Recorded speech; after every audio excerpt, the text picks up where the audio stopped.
Panel, Caton Dawson joining us, former chairman of the South Carolina Republican Party, and also with us, Democratic strategist Dr. Suzanne Johnson Cook. She was an advisor for Presidents Bill Clinton and Barack Obama. Welcome, both of you. There is so much to talk about. Dr. Cook, can we start with you on this? Was this a bigger risk than reward for President Biden giving this news conference? How do you think he did? Well, first, thank you for having me. He did not do well, but where he was strong was in terms of experience. He has people around him, his handlers, who really need to prepare him for the public stage.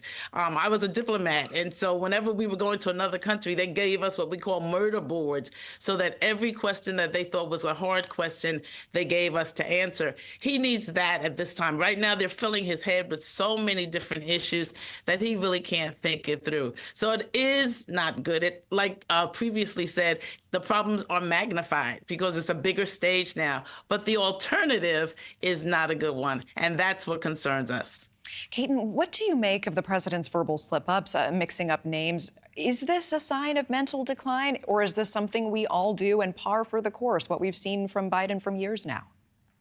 I watched Joe Biden's first. Good morning, Susan, and good morning, Natasha. Good morning. How you doing? Good to see you. I have watched Joe Biden's career all of my life. 1988, he campaigned in South Carolina to run for president, and Dukakis became the nominee, and George H.W. Bush became president. I watched him save the Democrat Party against Donald Trump and win, and actually save him because they had a choice. It was in South Carolina. They had a choice between Elizabeth Warren and Bernie Sanders and Joe Biden. And Joe Biden came in running fourth place out of the first two primaries. And Jim Clyburn, a rock star in South Carolina Democrat politics, Jim Clyburn came up, endorsed him, got his back. And I'll warn everybody in this race, I love seeing all these elected officials calling for for Biden to step down. Especially what I love is all these celebrities who've never been to a national convention, never been to a Democrat Party meeting. I love all these people calling on Joe Biden to step down. Well, let me explain this to you. He won the primaries. He saved the Democrat Party the first time. He is the nominee right now. So if he and his wife decide they want to step down, that'll be it. I think the only two people that could really convince him of that's Barack Obama and Bill Clinton, and they got enough political moxie to not do that. So he's the nominee. I love the fact that I know Joe Biden and know his politics, and all these people that are calling him to drop out. Joe Biden's keeping a list of friends, and that one's been getting slim, and enemies, and that one's getting bigger. So, and it's very significant to say about it isn't going to be over till and really start until Labor Day, Natasha. I mean, that's when they say it's a hot summer. Joe's got some slips, but Susan remembers Joe's been slipping a while. I mean, but. Yeah, Dr. Cook. Slip too. Yeah, let's give you the floor, Dr. Cook. What is your reaction? I think it's significant that Jim Clyburn's name is mentioned because President Biden did save South Carolina, and Jim Clyburn is still with him. All the people who are calling for him to drop it have no alternative. They're not looking at what's on the other side of this. I went to history class, I went to civics class, and I understand that democracy and dictatorship are two sides of the coin. We do not need a dictator in this USA. So democracy is at stake. Joe Biden has the experience. He's got it. He just needs to have a little more oomph in his delivery. And that's what I can help him do, go from boring to booming. I mean, can I ask you, okay, Caton just mentioned, we see more celebrities jumping on the bandwagon, and we heard Tom Dempsey talking about this as well. Charles Barkley, we saw George Clooney before, and now the latest Ashley Judd now calling for Biden to leave the race. Dr. Cook, your reaction to this? My reaction is very similar to my friend here, that none of them have been to a Democratic convention and stood where Biden stands. They don't know the back room. They don't know anything. I'm not sure every one of them voted. And it's reported that Clooney even left the fundraiser before Biden did. If you're going to be a supporter, you support all the way to the end. The optics are important. And I believe that we have to stand with Biden. Many are saying we're riding with Biden. And I think the Democrats are going to continue to do that. Caton, how does the GOP capitalize on the drama the Democrats find themselves in right now? Is their MO going to be to stay quiet and let this play out, knowing the RNC happening in America's heartland is right around the corner? Well, the RNC, I was on the National Committee for 8 years, an officer of the conventions, and know how it works. I know the Democrat National Convention, they have super delegates, but only till the second ballot. So Joe Biden's already got the first ballot sewed up. One thing to watch for next week is going to be the fact that Donald Trump's probably going to name his VP on Wednesday.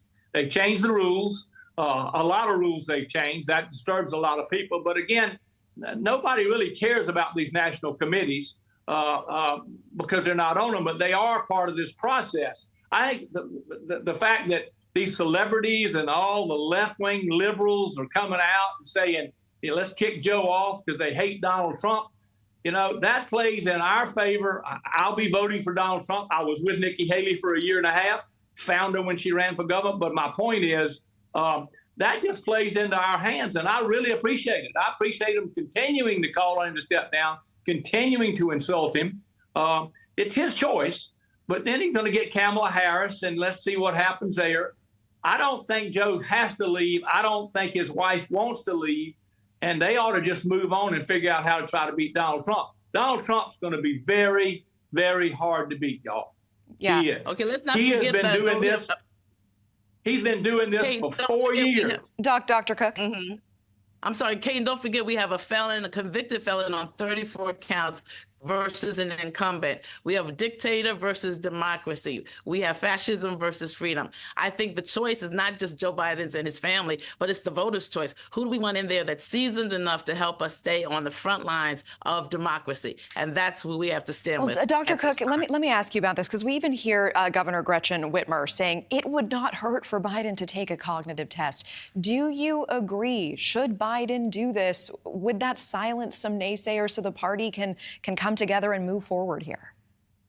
Without question, he should, and it will silence the naysayers. But his press office yesterday shared very much how the doctors came in, the neurologists have come in, and he's repeatedly been tested. And I think we have to take that with a grain of salt, really. I think certainly a cognitive test will ease some of the fears and help us to stand with our candidate. That's what Democrats do well. No matter how fractured it looks, they will come together at one point. It's looking pretty fractured. I mean, I know both of you, have been at this for some time. I think both of you would agree these are unprecedented moments that we're looking at here. I can't believe we're even having this conversation. I could not have forecasted this ahead of the debate. I do want to ask about the new polling data that we're getting down right now. Averages from 538 showing Trump is growing his lead 2 weeks after the debate in key battleground states, 3 of them in particular, Michigan, Pennsylvania, and Wisconsin. Biden is campaigning in Michigan today. Dr. Cook, will stay with you for this question. What are you watching for from him today? What does he have to do on this campaign trail? I'm watching for a strong comeback. People don't remember the day after the bad debate. He was in Philadelphia. He was also in North Carolina. He's been making stops where he's been received well, and he enjoys an audience. That first debate was not really the best for him to have nobody in the room with him, but he has been strong. And so I'm going to be looking for a stronger, more confident, more cohesive presidential candidate named Joe Biden to prove to us that you have done the job, you can, and you will do the job. Caton, even if there isn't a single gaffe today, if he reads that prompter, he has off-the-cuff remarks, he has vigor and volume, is there any saving this in your eyes? And are Republicans, meanwhile, just watching this unfold with glee? We're watching it unfold. I mean, right now, he can't pass a cognitive test. I mean, I've watched Joe all my life. Something happened 4 years ago. Something happened. Second of all, this conversation is going to continue to go on because I'll applaud the Democrats. They hate to lose the presidency.